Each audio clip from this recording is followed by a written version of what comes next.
So I just passed out on your couch? Yeah, you were naked and crying. Do you like her? I can't date her. She's my oldest friend.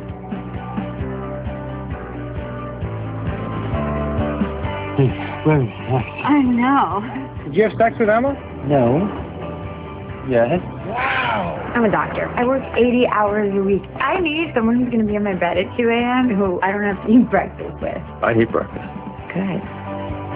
What's your memo? Where are you? You want to come back strong here. Like, where am I? Why don't you check your underpants? Yeah. Yeah. I don't like that.